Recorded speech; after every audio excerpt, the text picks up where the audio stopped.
Olá, boa noite. Veja no Brasil TV. Temporais e ventos fortes voltam a castigar o Rio Grande do Sul. Em Minas Gerais, o tempo seco dificulta o combate a um incêndio na mata dentro da Universidade Federal, na região da Pampulha. A polícia de Mato Grosso faz uma operação contra um esquema milionário de receptação e venda de peças de veículos roubados.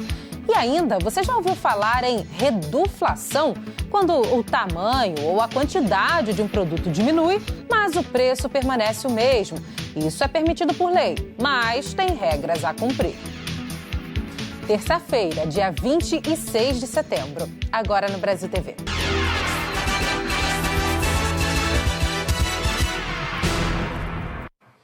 O Rio Grande do Sul está em alerta por causa da formação de um novo ciclone. Os rios já estão cheios e várias cidades do estado voltaram a sofrer com fortes chuvas, enchentes e queda de granizo. O Juliano Castro acompanha a situação por lá e traz as informações. A preocupação com o avanço das águas do Lago Guaíba fez com que a Prefeitura de Porto Alegre fechasse comportas que ficam na região central do município. A balsa, que faz o transporte de cerca de 1.600 passageiros por dia entre as cidades de Guaíba e Porto Alegre, foi suspensa esta manhã porque as ondas estão chegando na plataforma de embarque. Ainda de madrugada, caiu granizo em diversas cidades gaúchas, causando prejuízos. Quase 800 casas foram atingidas pelo granizo em Canoas, na região metropolitana de Porto Alegre. Em Gravataí, a chuva de granizo durou cerca de 10 minutos. A força das ondas em Barra do Ribeiro destruiu esse trapiche para pedestres que fica na orla. O mesmo aconteceu com essa estrutura em Tapes, no sul gaúcho, que ficou embaixo d'água. O nível da Lagoa dos Patos subiu 2 metros acima do normal. No litoral norte, o granizo desta manhã prejudicou plantações da área rural e pontos da cidade de Maquiné estão ilhados. Em Faxinal do Soturno, na região central do Rio Grande do Sul, a chuva provocou estragos em casas de mais de 300 famílias. De Porto Alegre, Juliano Castro para o Brasil TV. Em São Paulo, já são 12 dias com temperaturas acima dos 30 graus. Nunca o mês de setembro teve tantos dias quentes seguidos na capital. Um estudo inédito da USP, que ainda nem foi publicado, mas que a Globo News conseguiu com exclusividade, revelou que o centro de São Paulo registrou neste ano quase 7 graus a mais do que a Serra do Mar, que fica do ladinho ali da capital. Resultado da maior urbanização, da quantidade de concreto e também de asfalto. E em meio à atual onda de calor, Pirituba, na Zona Norte paulista, registrou ontem a maior temperatura da cidade. Quando o rei do dia ainda nem despertou direito, o Iago já tá assim.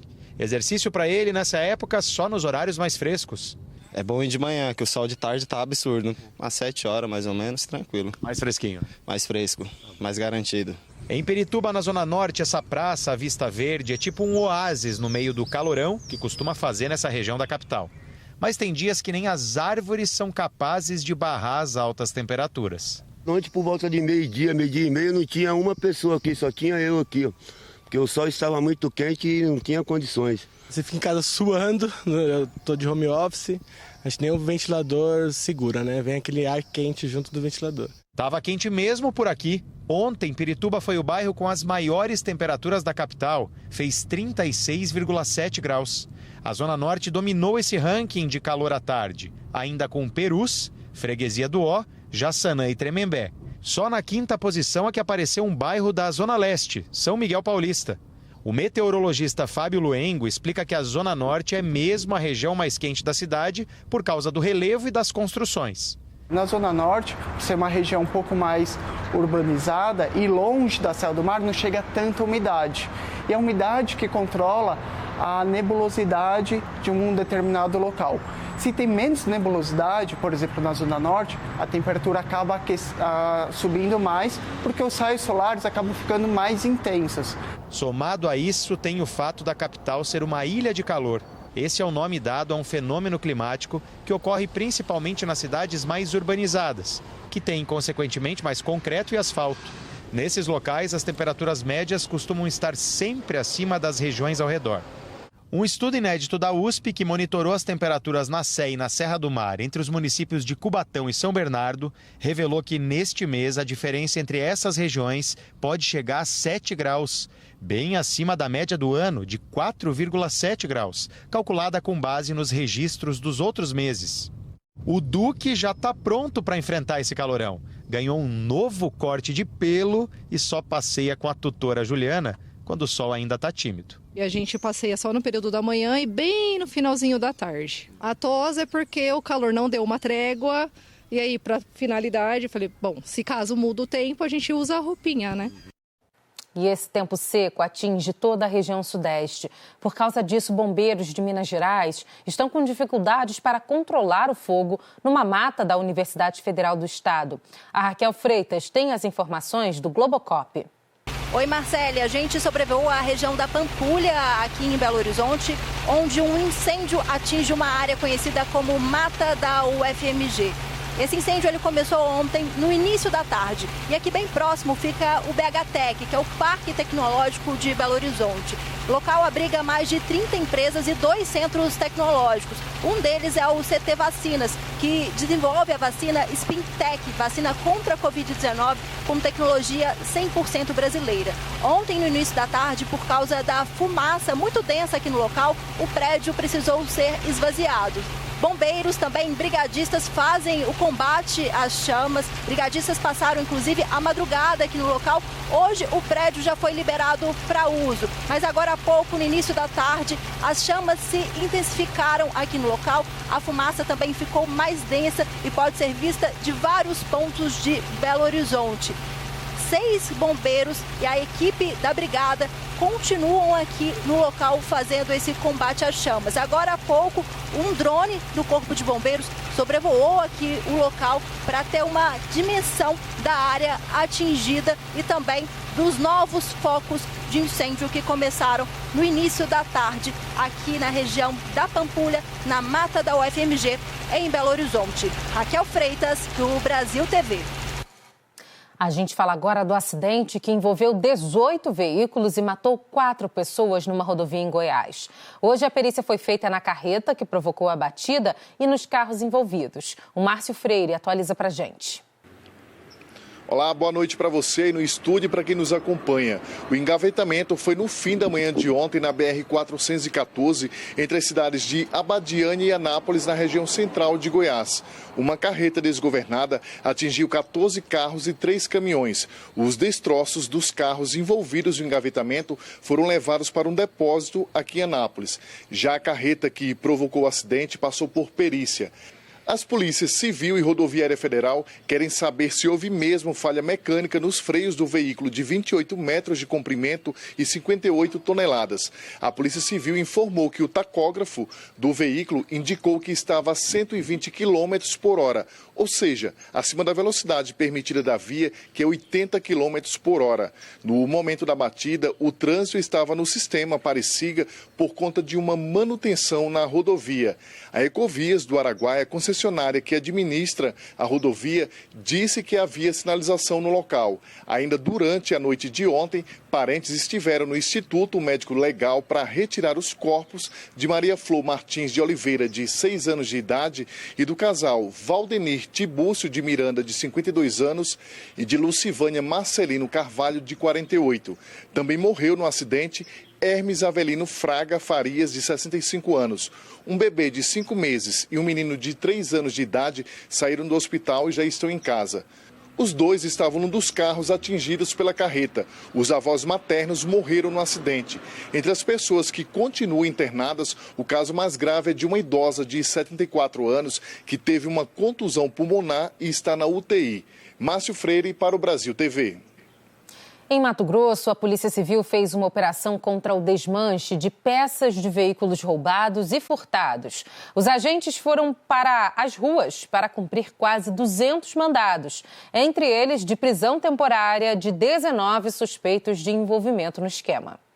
Olá, Marcele. Os alvos desta operação são suspeitos de integrar uma organização criminosa voltada para um esquema de roubo e desmanche de caminhões. Na manhã de hoje, a Polícia Civil, por meio da Delegacia Especializada de Roubos e Furtos de Veículos, cumpriu 177 ordens judiciais aqui na capital e em algumas cidades do interior de Mato Grosso.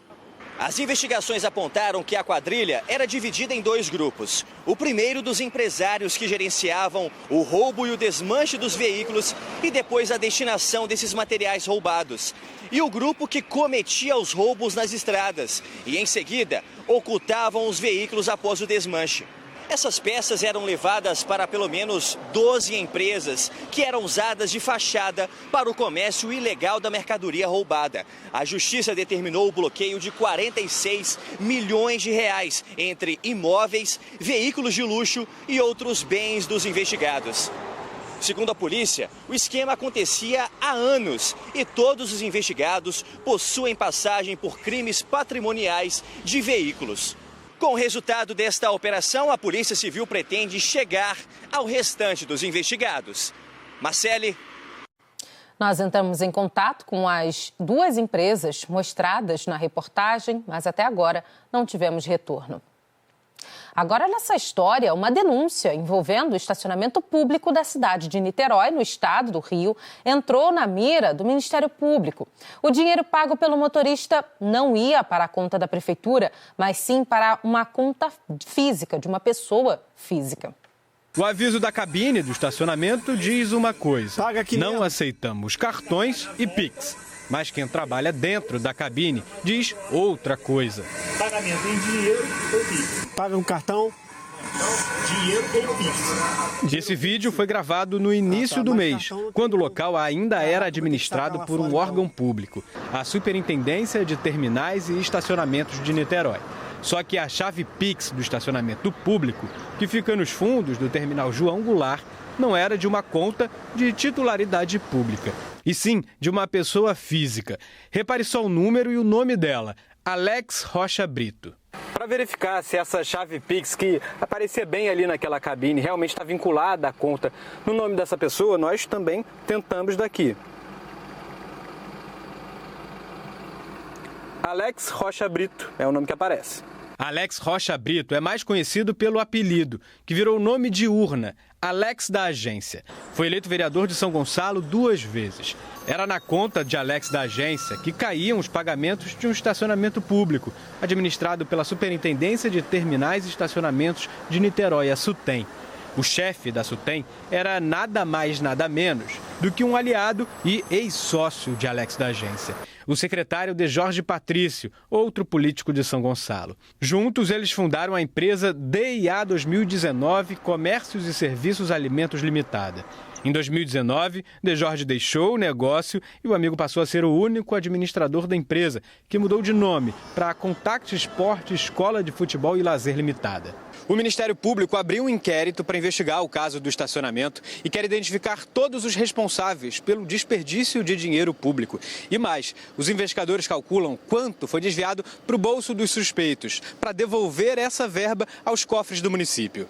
A investigação do Ministério Público cita ainda os laços de amizade de Alex da Agência e do responsável pela SUTEM, De Jorge Patrício. Essa é uma denúncia gravíssima, que chegou ao nosso conhecimento e ao conhecimento do MP praticamente ao mesmo tempo. Essa é uma história muito estranha. O Ministério Público diz que o atual prefeito de Niterói, Axel Grael, vai ter que dar explicações do caso. Inclusive, se pretende entrar com ação de improbidade administrativa. Depois de um termo de ajustamento de conduta do Ministério Público para ordenamento urbano, atualmente o estacionamento é operado pela Niterói Rotativo, uma concessionária do serviço de exploração de estacionamento na cidade. Mas o dano aos cofres públicos já ficou configurado, segundo a investigação. O recurso era extraviado para uma conta privada. Eu acho muito estranho.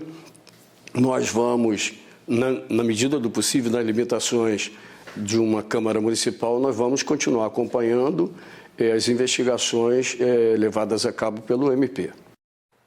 O Ministério Público do Rio informou que o prefeito Axel Grael foi oficiado no último dia 12 para que adote medidas para a investigação do caso, identificando os responsáveis e os danos aos cofres públicos. O prazo de resposta é de 30 dias. A Prefeitura de Niterói explicou que não tolera esse tipo de postura e que demitiu os servidores envolvidos. O afastamento foi publicado no dia 13 de setembro. A Prefeitura disse ainda que abriu uma sindicância para investigar o caso. caso e que o acordo entre a Prefeitura, o MP e a concessionária Niterói Rotativo foi assinado no dia 30 de agosto. Nós procuramos Alex Rocha Brito, dono do Pix, mas ainda não tivemos resposta e não conseguimos falar com De Jorge Patrício. Você costuma ir ao mercado? Já percebeu que muitos produtos estão vindo em tamanhos ou em quantidade menor? É uma estratégia da indústria chamada reduflação, uma redução do tamanho ou da quantidade de um produto ao mesmo tempo em que o seu preço permanece o mesmo. Listinha na mão, olhos atentos, dedinho apontado para o produto na mira. Na arte de economizar na feira, todo cuidado parece pouco. Primeiramente os preços, a gente repara, porque hoje em dia está muito mais, um pouquinho mais salgados os preços. Aí... A senhora chega a reparar na quantidade que a senhora está levando? Já vi, a quantidade diminuiu mais também, diminuiu. O macarrão mesmo, ele não está vindo como antigamente, vem menos. O afuba também, a quantidade ele está vindo menos. Eu reparei nisso. E os preços um pouquinho mais alto. Vários produtos diminuíram no tamanho ou na quantidade. Este macarrão que vinha em 500 gramas, agora vem em 400 gramas, redução de 20%. O molho de tomate reduziu de 340 para 300 gramas, 11,8% de redução. A farofa de mandioca temperada reduziu de 500 para 400 gramas, 20% de redução. A gente compra aquilo que o dinheiro dá e que pode comprar.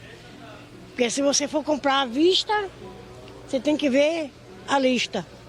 Se for comprar no cartão, você vai se afogar, porque vai virar uma bola de neve e no próximo mês você não vai poder pagar. Aí, ó. E o salário que não aumenta. Esse biscoito, cream cracker, reduziu de 400 para 350 gramas, 12,5% de redução. O leite em pó diminuiu de 800 para 750 gramas, 6,3% de redução. É uma estratégia que a indústria teve para não subir tanto o preço e a gente, como supermercado, temos que repassar e ir na mesma vibe, né? Quando você se liga e começa a reparar, vai se deparar com situações como dessa prateleira. Em um passo, tem 3 diferentes marcas de biscoito recheado. E cada uma dessas marcas tem uma redução diferente. A primeira diminuiu 10%. A segunda, 7%. E a terceira, 13%. E a verdade é que essa redução é permitida por lei. Portaria de 2021 do Ministério da Justiça determina que a indústria fabricante informe ao consumidor na embalagem, com texto em caixa alta, letras destacadas e cor contrastante com o fundo do rótulo. Especifica também o tamanho dessa informação, mas a indústria só precisa trazer essa informação na embalagem durante 6 meses após a mudança. E nos mercados, as embalagens que têm a informação dessa redução trazem um texto muitas vezes ilegível. O senhor consegue reparar nessa informação aqui da embalagem, ó? O novo peso de 500 gramas baixou para 400? O senhor consegue ler? Não, porque eu minha mente é pouca, minha mente é curta. E tá bem pequenininho aqui, né? Tá bem pequeno, é. O consumidor que se sentir enganado pode denunciar no PROCON. E o produto que está aparecendo está na propaganda do supermercado, do estabelecimento comercial, com a quantidade anterior e o produto está sendo disponibilizado em outra quantidade, também o supermercado pode ser responsabilizado por isso. A cada dia, um novo desafio para quem tenta comprar tudo o que precisa com o dinheiro que tem e pode gastar. A senhora, enquanto consumidora, como é que se sente diante dessa situação? Assim, às vezes enganada, né? Se você for reparar direitinho, você não termina optando pelo que tem mais, né? Mesmo pagando um pouco a mais, mas está levando também a quantidade maior. O Supremo Tribunal Federal começou o julgamento no plenário virtual de mais 5 réus pelos ataques golpistas de 8 de janeiro. O primeiro a votar foi o ministro relator, Alexandre de Moraes. Ele defendeu a condenação dos 5 réus e propôs penas que vão de 12 a 17 anos e que cada um pague uma multa de cerca de R$44 mil. A previsão é de que o julgamento termine no dia 2 de outubro, mas pode ser suspenso por pedido de vista ou destaque. A cobertura completa daqui a pouco no Jornal Nacional. A seguir, as cores e a beleza dos ipês que colorem as ruas e encantam moradores de Belo Horizonte. Não saia daí.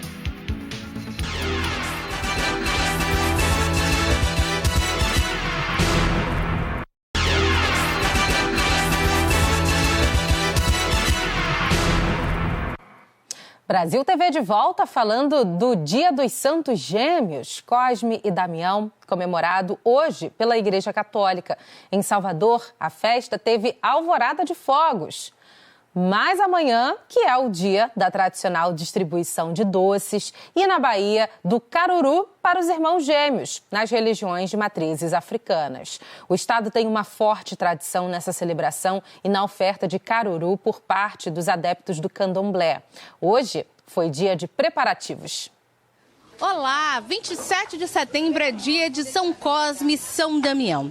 Aqui na Bahia, os Santos Gêmeos têm muitos devotos, pessoas que se preparam para a distribuição de balas, doces e também do tradicional caruru, que vai acompanhado do vatapá, do chinchim de galinha. E na véspera desse dia especial para muitos devotos, é dia de preparação. Aqui em Porto Seguro, no Centro Histórico, na casa de Dona Marlene, muitas pessoas estão unidas, preparando aqui o caruru. São mais de 250 quilos de quiabo, mais de 400 quilos de frango, mais de 2 sacos de cebola, entre outros ingredientes. Tudo para esse dia especial, que vai contar também aí com vatapá, com chinchim de galinha, que vai ser distribuído amanhã a partir das 6 horas da tarde aqui no Centro Histórico da cidade. Turistas e moradores estão convidados para esse ato aí de devoção e fé.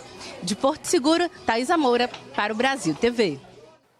E a gente encerra o Brasil TV de hoje com imagens dos ipês. Caprichosa que só, a natureza enfeita a cidade, como quem se apronta para uma grande festa. E Belo Horizonte se curva a essa menina vaidosa. Entrega a paisagem nas mãos dela. Todo ano é assim. Os ipês começam a florescer ainda durante o inverno e dão de presente cores lindas que transformam as ruas e avenidas da capital mineira. Elas desabrocham e caprichosamente parecem desafiar a dureza do concreto. Fazem à pressa esperar um tiquinho. É flor, né? Uma obra maravilhosa que mexe com a gente eternamente. Sem querer, solta um sorriso. A temporada dos ipês muda o cenário movimentado das avenidas. A gente se acostuma a olhar para cima. Sempre legal, né? Você tá andando na rua, a rua já tem tanta coisa, tão cheio de carro, cheio de prédio. Aí você vê os ipês, já é outro astral. Quando um ipê cruza o caminho de Marina, tudo pode esperar. Eu paro, olho, contemplo e fotografo. Eu acho que é uma alegria, né? A gente sente uma alegria, parece que o ambiente está mais ameno.